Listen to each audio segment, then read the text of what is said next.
chúng ta chưa làm được gì, có đúng không ạ? Vậy thì đó cũng là một cái bài học mà tất cả mọi người chúng ta cần phải rút ra cái kinh nghiệm cho mình ngày hôm nay. Nếu mà chúng ta không làm việc kỹ càng, chúng ta không làm việc theo cái sự hướng dẫn của tuyến trên của mình, và cũng như là chúng ta dành quá nhiều thời gian cho cái sự tiêu cực, chúng ta buồn bã quá nhiều, chúng ta thất vọng quá nhiều, và chúng ta trì hoãn quá nhiều, thì cái tháng nó sẽ trôi qua nó càng nhanh. Và khi mà chúng ta nhìn lại thì trong tháng vừa rồi những cái mà chúng ta đạt được, đương nhiên mình biết là tất cả các anh chị đều đạt được cái gì đó chứ không phải là không đạt được, nhưng mà cái quan trọng là cái mà chúng ta đạt được có như cái chúng ta đã mong muốn hay chưa, hay nói khác là cái mà chúng ta đã đạt được nó có tốt hơn lần trước mà chúng ta tổng kết hay chưa. Tháng này chúng ta tổng kết thì cái kết quả cuối cùng của tháng này nó có tốt hơn tháng trước hay chưa?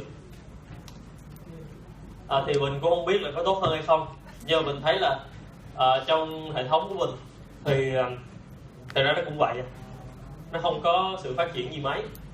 Nhưng mà cái nó không, ý mình nói là về vấn đề doanh số thì nó không có phát triển gì mấy, nhưng mà cái sự phát triển duy nhất của tháng này đó là mọi người bắt đầu nhận ra được vấn đề là nếu mình không tập trung nó từng giây từng phút từng ngày thì chúng ta sẽ bỏ qua mất một tháng trong cái sự thành công của mình ở trên quay.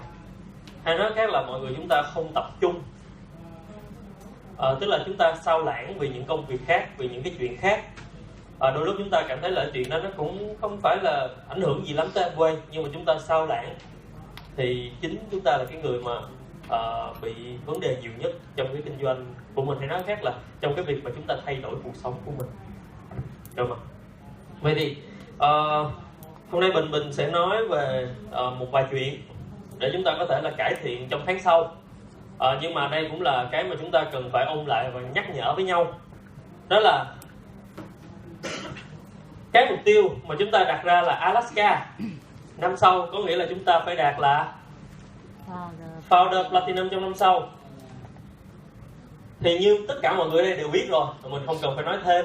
Có nghĩa là tốt nhất là mọi người phải đạt 21% vào tháng 9 năm nay. 21%, đúng không ạ? Tháng 10, tháng 11, tháng 12, tháng 1, tháng 2, tháng 3, tháng 4, tháng 5, tháng 6, tháng 7, tháng 8 xong. Và chúng ta giữ giống như vậy, y chang như vậy, mỗi tháng 21%. Vậy thì chúng ta còn một cái tháng 8. Và đây là cái cơ hội, mình nghĩ là gần như là cơ hội cuối cùng để mọi người chúng ta có thể cố gắng hết sức của mình để mà đạt được hoặc là chuẩn bị được cái nền móng cho tháng 9 của mình. Vấn đề mà mình nói tới đây ngày hôm nay, đây là cái ai cũng biết cả, nhưng mà cái chính là ai thật sự muốn cái này mới là quan trọng nhất. Tại vì tất cả mọi chuyện ở trong cuộc sống này nó đều giống như vậy, không phải chỉ do anh. Nó không phải là chúng ta không biết, nó không phải là mình không hiểu, nhưng mà mình có thực sự muốn hay không đó lại là chuyện khác. Tại vì khi mà chúng ta thực sự muốn cái gì đó thì chúng ta mới hết sức làm vì nó. Còn nếu chúng ta chỉ biết thôi, nói ra biết rồi, hiểu rồi, tự mình cũng thể biết được, nhưng mà khi mà mình nghĩ tới chuyện mình muốn nó hay không thì bây giờ nó khác rồi.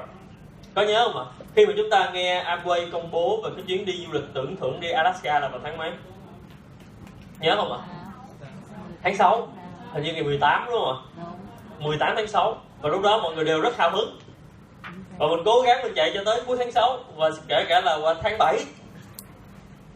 Nhưng mà tới tháng 7 có thể là kết quả của mình nó chưa được tốt như mình mong muốn, cho nên mình bắt đầu có một cái xuất hiện trong đầu của mình, đó là cái suy nghĩ tiêu cực, đó là có thể mình không làm được, có thể mình không làm được, thì Alaska phải bỏ qua. Cho nên cái hình Alaska mà hôm bữa kêu dán ở nhà thì giờ cũng không cần để ý tới nó nữa.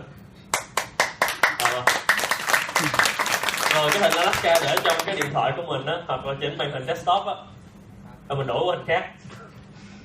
Hoặc là thật ra không cần phải đổi hay không, nhưng mà ý là mình cũng để ý tới nó nữa. Nó chỉ là một cái hình mà mình nhìn vào nó mình cũng chả cảm giác cảm xúc gì nữa.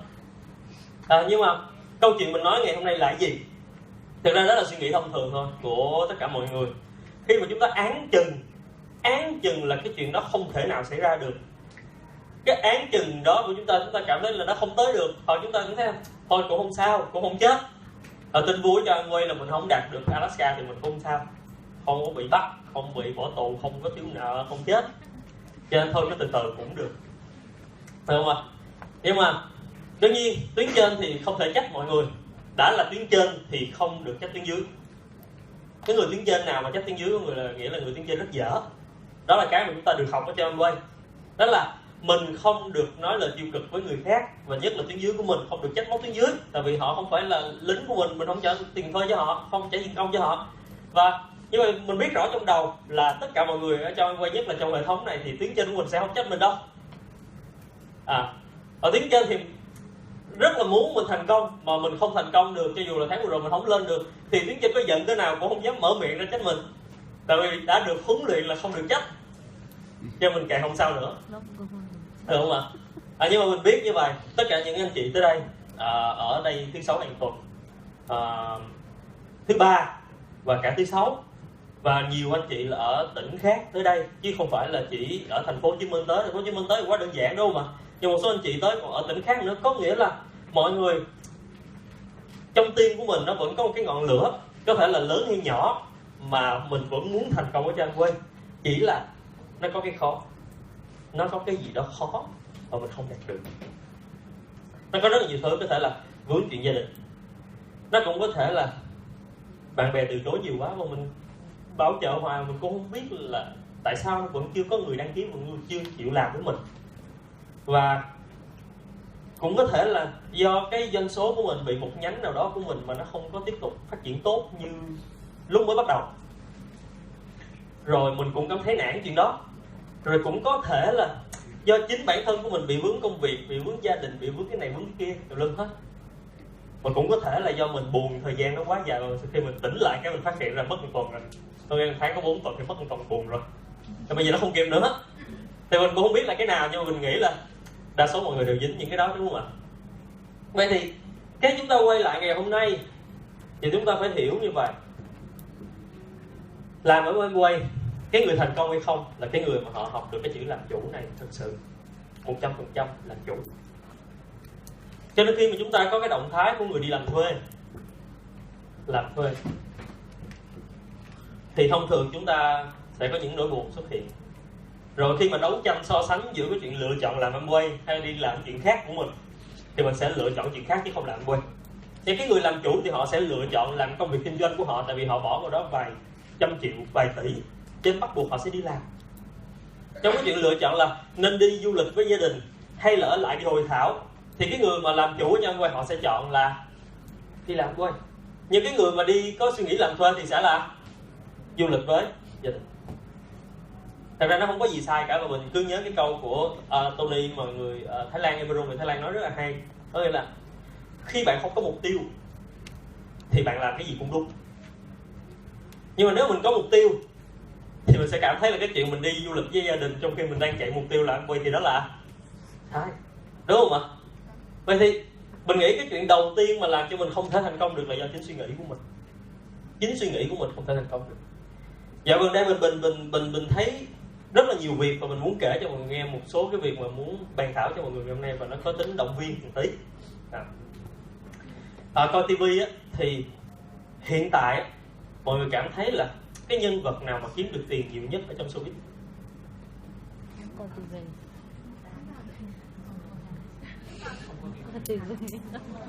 Không coi cũng được, nhưng mà mọi người sẽ có đọc báo đâu đó, Facebook cũng sẽ nhảy lên rất là nhiều, và những cái chương trình mà xuất hiện nhiều. Đúng không ạ? Tại mọi người cũng nói ra cái tên đó rồi.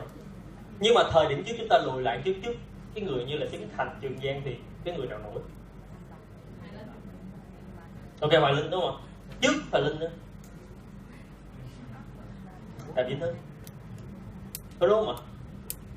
Hôm vừa rồi tự nhiên cái mình coi cái tivi ở nhà, lúc nhà đang ăn cơm mình đi về thấy Thanh Bạch quảng cáo cái gì vậy? Cái thuốc nhuộm mà có cái máy người ta quảng cáo trên TV, cái máy chải thuốc nhuộm lên trên đầu này, nhuộm đen này.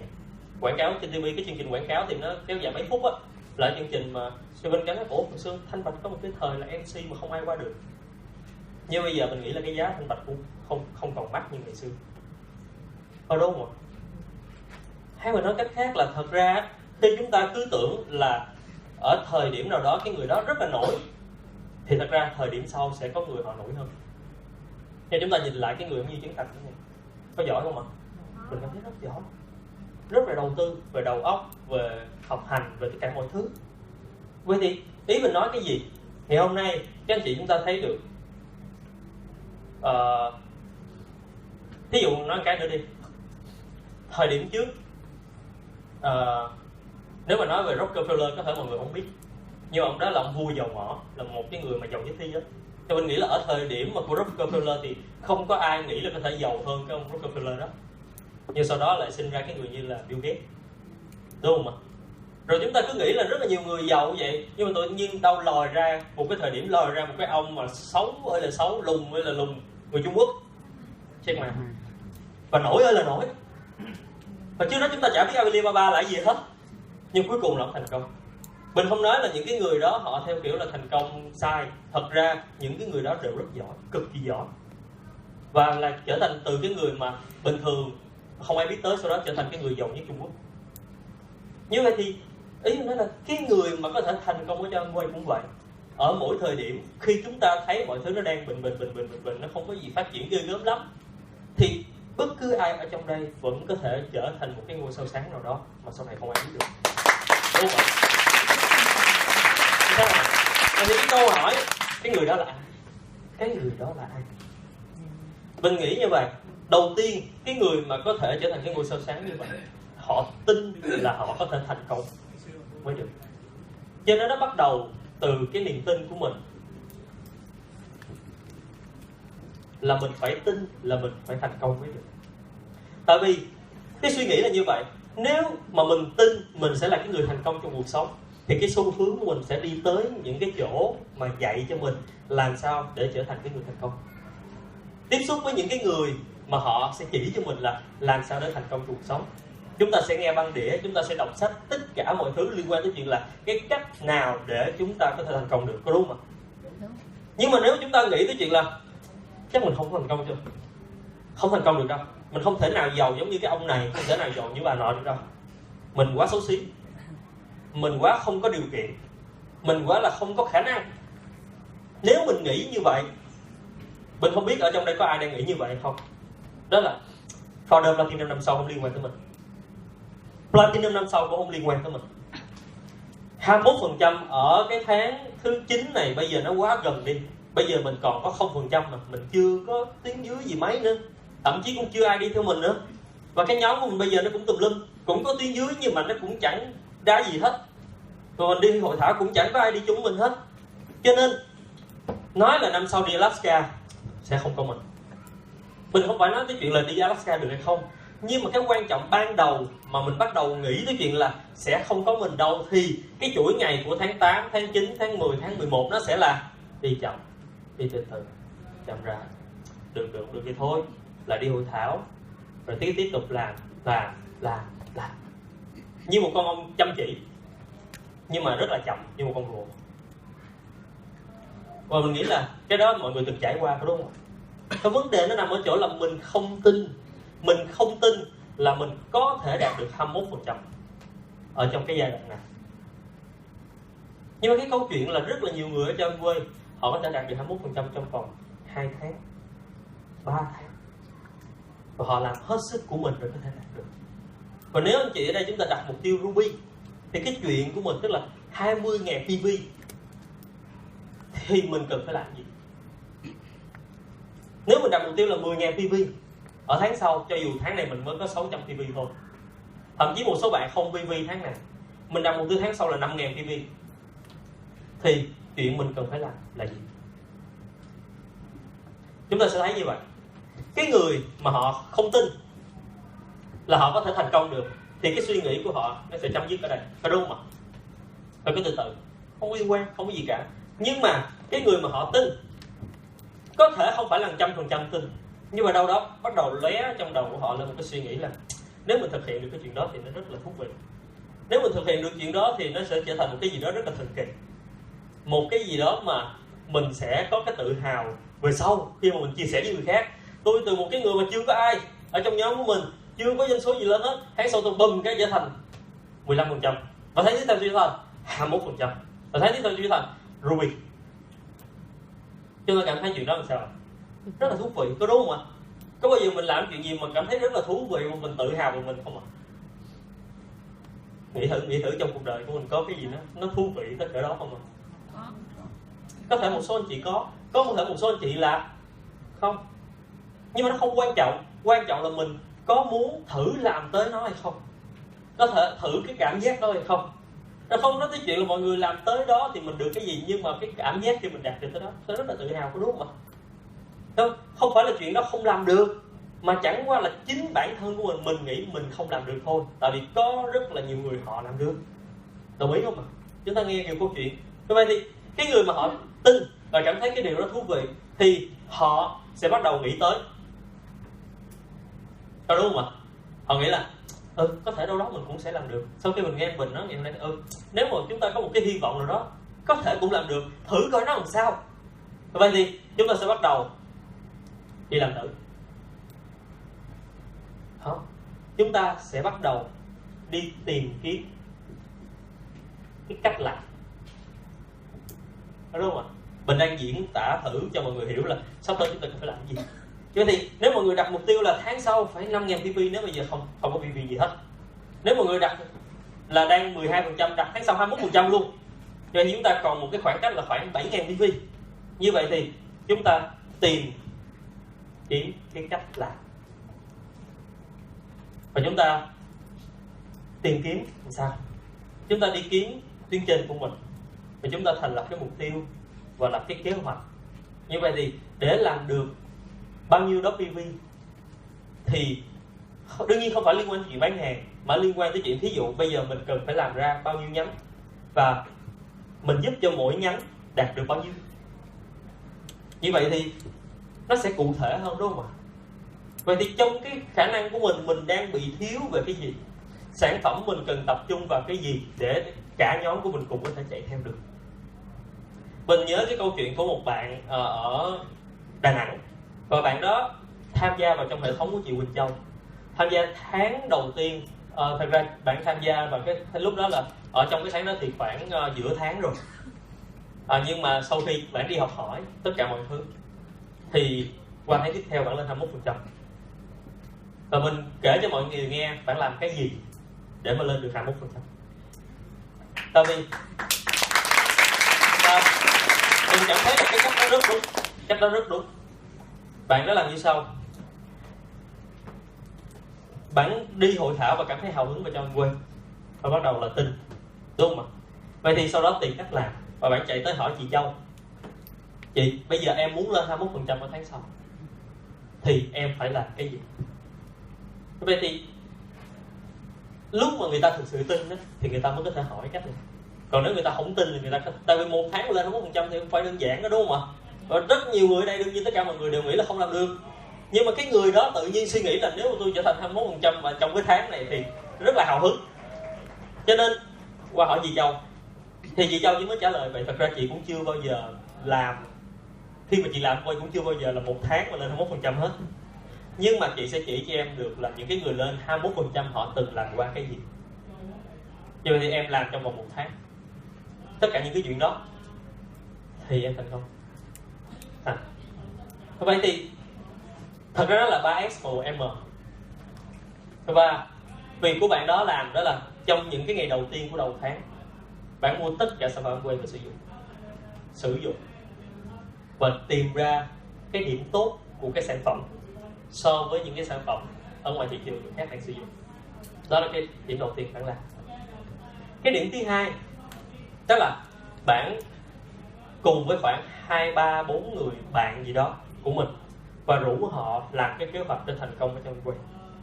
Và bạn nói ra cái mục tiêu của bạn là muốn tháng này lên 21% với tất cả những người bạn đó, và rủ tất cả những người bạn đó ngồi lại học nói OPV. Trong khoảng 2-3 ngày là tất cả mọi người đều phải cùng và làm được OPV. Vậy thì trong một cái tuần đầu tiên, đó là cái tuần mà chuẩn bị làm hết tất cả mọi thứ liên quan tới làm sao để phát triển trong những ngày tiếp theo. Và những ngày tiếp theo là đương nhiên là sao ạ? Đi làm điên cuồng mỗi ngày. Thì mình chỉ kể lại là cái người đó họ lên 21% như thế nào nếu mà họ đặt mục tiêu là một tháng lên 21%. Vậy thì chúng ta có thể xem lại, mình thấy là những gương mặt ở đây rất là quen, rất quen thuộc. Có nghĩa là mọi người đã đi hội thảo rất là nhiều. Hay nói khác là mọi người đã nghe cái chuyện là những cái người lên 21% họ từng làm cái gì mà lên được 21%. Thật ra mọi người đều có hết rồi, mà chẳng qua chúng ta chưa có tóm nó lại, hoặc chúng ta cũng không quan tâm tới nó. Nhưng bây giờ nếu chúng ta tóm tắt lại là những người 21% họ làm cái gì để mà họ lên 21%, thì chúng ta chỉ cần làm lại cái điều đó, đúng không ạ?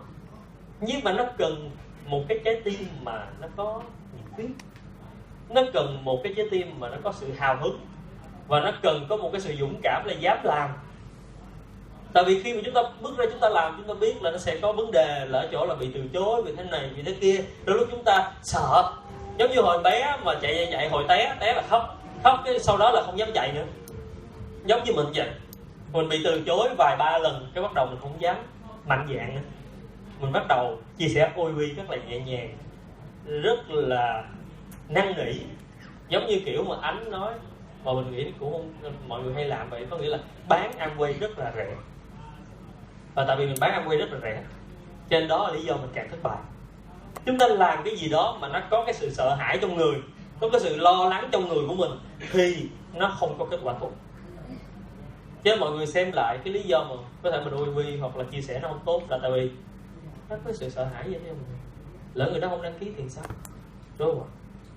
Chúng ta chúng ta sẽ quay lại chuyện này. Nhưng mà mình kể cho mọi người nghe là nếu chúng ta dám suy nghĩ, là chúng ta dám làm, thì chúng ta sẽ có cách nào đó chúng ta làm được. Về cái câu hỏi cuối cùng đó là anh nói vậy, em tin vậy, em làm vậy, nhưng mà nếu tới cuối cùng mà nó không được như anh nói thì sao? Đó là cái duy nhất ở chuyện này thôi, đúng không ạ? Nếu cũng dám đặt mục tiêu, dám làm hết sức, em sẽ đi làm mỗi ngày 30 ngày hết sức giống như anh nói, và em sẽ tập trung vào sản phẩm, chia sẻ, học tất cả cách làm có thể để mà lên 21%. Nhưng mà cuối cùng mà không đạt được 21% thì sao? Bây giờ mình quay lại mình coi là cái chuyện này nó diễn ra, cái quá trình này nó có rủi ro gì khác ngoài chuyện này không ạ? Không, đâu rủi ro gì khác đâu, có đúng không ạ? Cái rủi ro duy nhất là mình đặt mục tiêu, mình cố gắng và mình không đạt được thôi. Nó chỉ có rủi ro đó duy nhất là vậy thôi, là thất bại thôi. Vậy thì nếu mà vậy thì sao? Mọi người suy nghĩ là nếu mình cuối cùng mình không đạt được, tháng sau mình tổng kết và mình không đạt được cái như mình đặt mục tiêu ngày hôm nay, thì cuối cùng bản thân mình sao? Có sao không ạ? Không.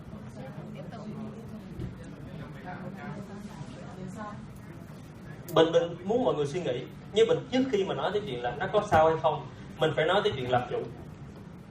Cái người làm chủ không bao giờ hỏi cái chuyện đó là lỡ tôi không được thì sao. Cái người làm chủ không bao giờ hỏi vậy, có đúng không ạ?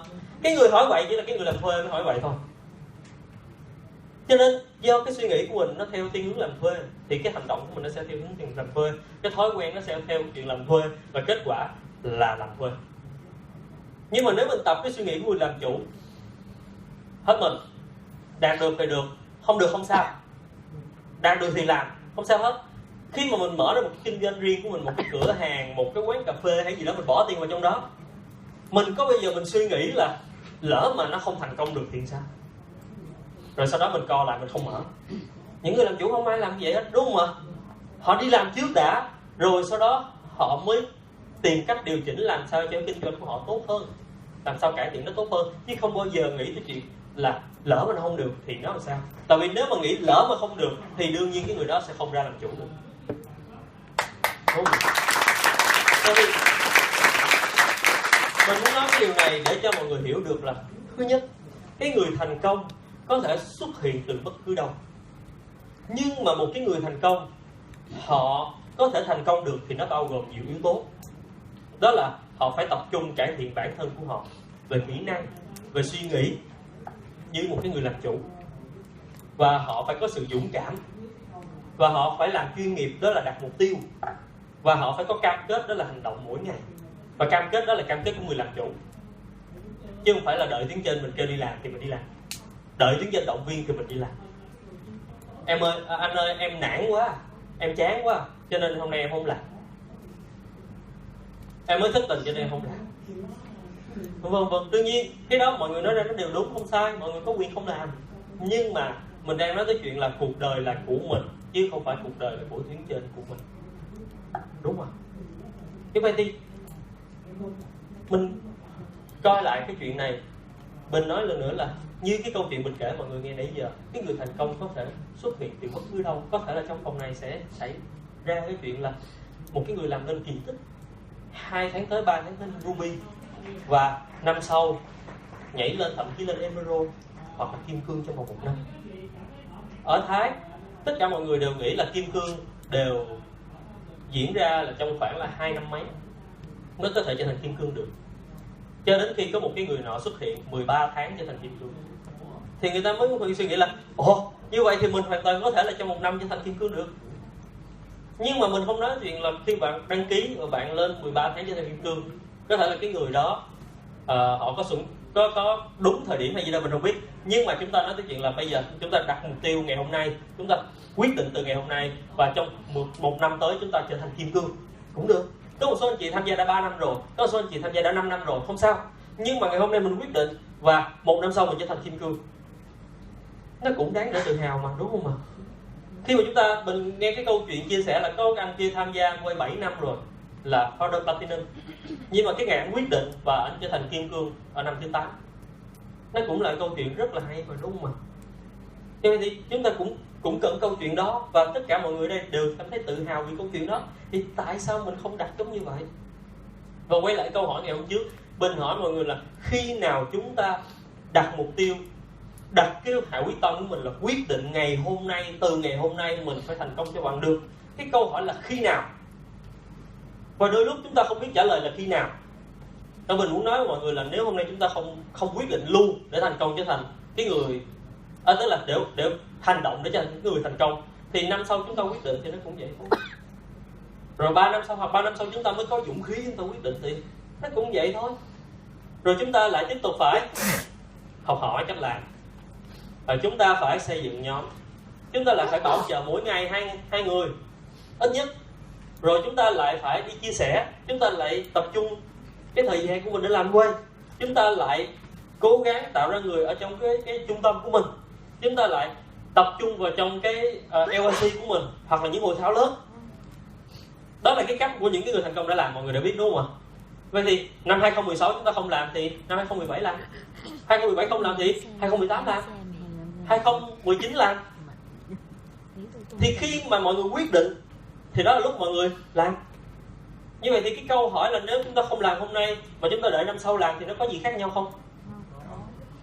Đương nhiên nó có khác thì nó sẽ khó hơn tí, đúng không ạ? Nhưng ý mình nói là thật ra bỏ qua mấy cái khó đó, thì khi mà chúng ta quyết định làm hôm nay hay năm sau thì chúng ta cũng phải làm những việc y chang thôi. Thì tại sao nó không phải hôm nay? Thì tại sao không phải từ bây giờ? Đúng không?